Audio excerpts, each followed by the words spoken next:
Isang mapagpalang araw sa ating lahat. Ako ang inyong lingkod, Elijah Paul Valdez.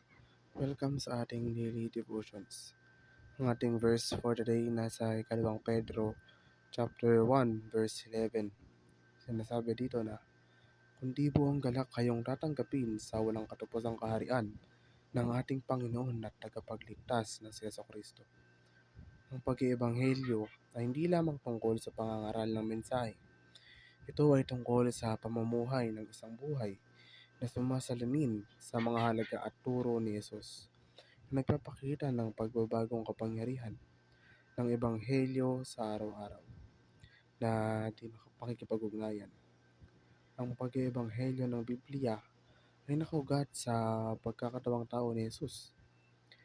Ito ay higit pa sa intelektual na pagsang-ayon at binibigyang diin ang buhay na pananampalataya na nakapaloob sa mga gawa ng pag-ibig at paglilingkod na sumasalamin sa halimbawa ni Kristo ng pagiging naroroon sa mga taong nangangailangan.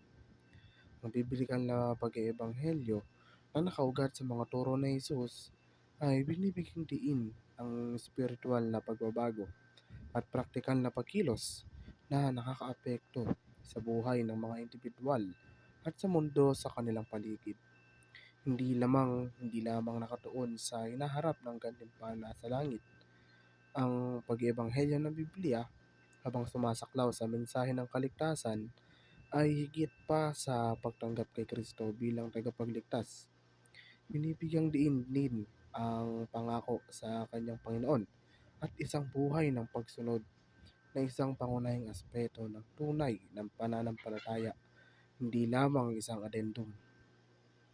Ang pamumuhay ng isang buhay na karapat-dapat sa Ebanghelyo ni Kristo ay nangangahulugan ng paghahanay ng iyong mga kilos at pagkatao sa mga turo at halimbawa ni Jesus. Pagpapakita ng mga bertud tulad ng pagmamahal, pagpapakumbaba, pagsunod, at pagsisikap na ipakita ang mabuting balita ng kaligtasan. Ang makalupang ebanghelyo ng kaharian, gaya ng masusumpungan sa Mateo 24:14, ay ang mabuting balita na ang kaharian ng Diyos ay darating. At ito ay ipapahayag sa lahat ng mga bansa bilang isang saksi na umaakay hanggang sa wakas. Ito ay tumutukoy sa mensaheng ipinararangal ni Jesus na nakasentro sa pagdating at pagtatag ng kaharian ng Diyos sa lupa. Ang mag-ebanghelyo sa lahat ng bahagi ng buhay sa ilalim ng pamumuno ni Kristo ay nangangahulugan ng pagbabahagi ng ebanghelyo ni Jesucristo at hikayatin ang iba na mamuhay ayon sa kanyang mga turo, na kinikilala ang kanyang otoridad at naghahangad na ipakita ang kanyang mga halaga sa bawat aspeto ng buhay.